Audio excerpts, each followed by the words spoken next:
Is Canon about to drop the best compact camera in years, or are we setting ourselves up for disappointment again? Creators have been waiting since 2019 while the G7X line stayed quiet, so it's fair to be skeptical. But now, early 2026 leaks are pointing to a successor with genuinely impressive specs. So the real question is, do we believe it this time?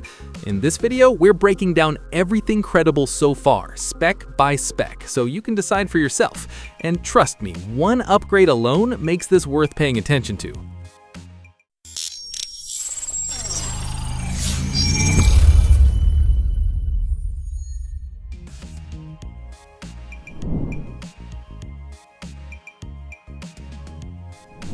Here's where things get really interesting before we even talk hardware.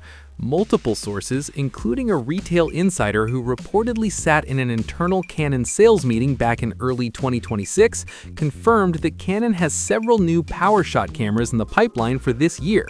One of those is the G7X successor. But here's the twist. Canon is apparently walking away from the Mark IV name entirely.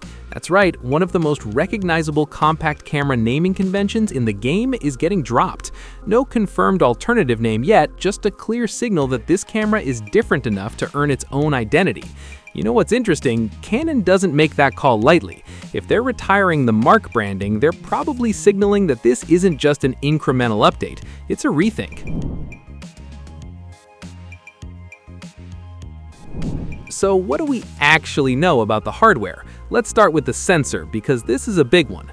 Multiple sources citing separate leaks from early 2026 are pointing to a 1.4-inch CMOS sensor with around 22 megapixels, up from the Mark III's 1-inch 20.1 megapixel chip. Now, that might sound like a small jump on paper, but trust me on this one. The physics here matter a lot. A larger sensor means more surface area collecting light, and that translates directly into better performance when the sun goes down. Low-light shooting was one of the most consistent complaints about the Mark III, and this spec is a direct answer to that. Pair that with reports of a constant f2 aperture across a 24 to 70 millimeter equivalent zoom range, and you're looking at dramatically more light reaching that bigger sensor. Yes, you lose some reach compared to the Mark III's 100 millimeters, but you gain a full stop of light at the long end. For video shooters and anyone who loves golden hour photography, that's a trade worth making. Okay, this is the one that's going to make a lot of people very happy.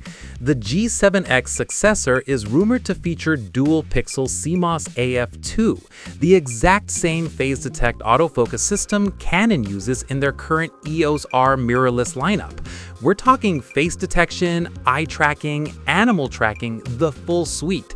If you've ever tried to shoot video with the Mark III on Contrast Detect AF, which was never built for fast-moving subjects or low-light video, Dual Pixel AF II is a completely different beast. It's fast, it's confident, and it's proven across the R6, R8, and R50.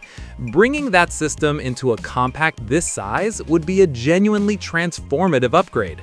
This isn't a nice to have. For a lot of creators, this is the whole reason to upgrade.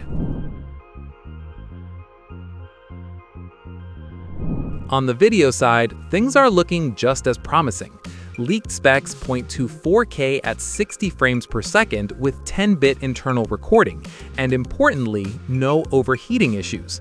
The Mark III topped out at 4K 30 FPS in 8-bit, so this would be an upgrade on 3 fronts simultaneously: frame rate, color depth, and thermal performance. 10-bit footage gives colorists a lot more room to push before things start to fall apart, and 4K 60 means you can slow footage down to 24 or 30 FPS in post without sacrificing quality. And here's the part that really caught people off guard. This camera is reportedly getting a built-in electronic viewfinder and a built-in flash, two things the G7X line has never included.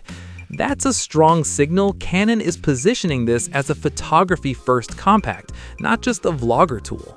On stabilization, optical image stabilization is expected, while in-body stabilization is reportedly being skipped due to the compact form factor, which honestly makes sense given the size constraints.